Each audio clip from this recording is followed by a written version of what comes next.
강하랑의 정치톡 시간입니다. 6월 30일 사람들의 시선을 끈 정치 뉴스 만나보시죠. 자, 오늘의 첫 번째 정치톡은 호평의 이유입니다. 스페인에서의 해외 순방을 이어가고 있는 윤 대통령. 한미일 정상회담에 이어서 나토 정상회의 연설까지 숨가쁜 일정 등을 마무리 짓고 오늘 밤 귀국길에 오를 예정입니다.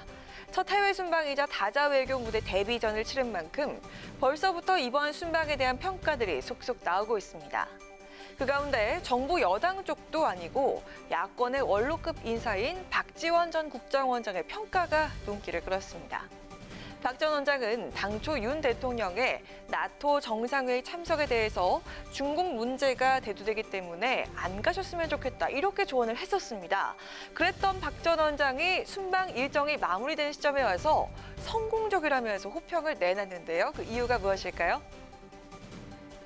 오늘 아침까지 보더라도 나토 정상회의에서는 윤석열 대통령도 굉장히 성공한 것 같아요. 한미일 정상회담도 성공적이고 특히 한일 정상회담은 이루어지지는 않았지만 세 차례 얘기를 나눴거든요. 짧은 환담들. 네, 짧은 환담이지만 거기에 굉장히 함축된 게 있어요. 그래서 아주 좋은 기회를 만들어간 것. 이런 것은 특히 성공을 했고 또 한미일 안보, 북한에 대해서 공동대처를 하자. 이러한 것은 안보를 위해서 잘했죠.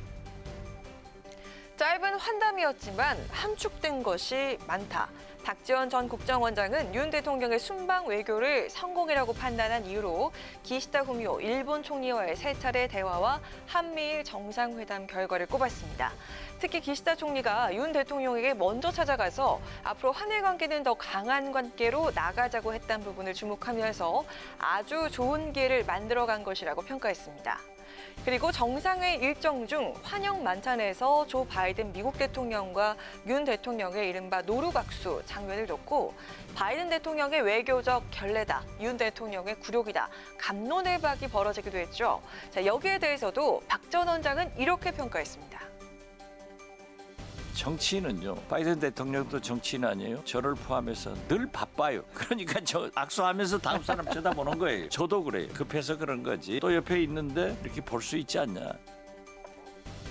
윤 대통령의 첫 순방 외교 노루각수 논란은 해프닝일 뿐이고 한미일 회담과 한일 정상 간의 대화를 통해서 성공적인 외교 기반을 닦았다는 게 야권 원로인 박지원 전 국정원장의 평가입니다. 모처럼의 호평에 과연 친정인 민주당도 동의를 할까요? 자, 이어서 오늘의 두 번째 정치톡은 의미심장한 글입니다. 자신의 정치적 운명을 좌우할 당 윤리위 징계 심사가 일주일 앞으로 다가온 국민의힘 이준석 대표. 윤리위뿐만 아니라 당내 친윤계 인사들과도 연일 갈등을 빚고 있는 데다 오늘 친윤석열계로 분류가 되는 박성민 의원마저 이 대표의 비서실장직을 사퇴하면서 요즘 최대 위기를 맞고 있다는 평가입니다.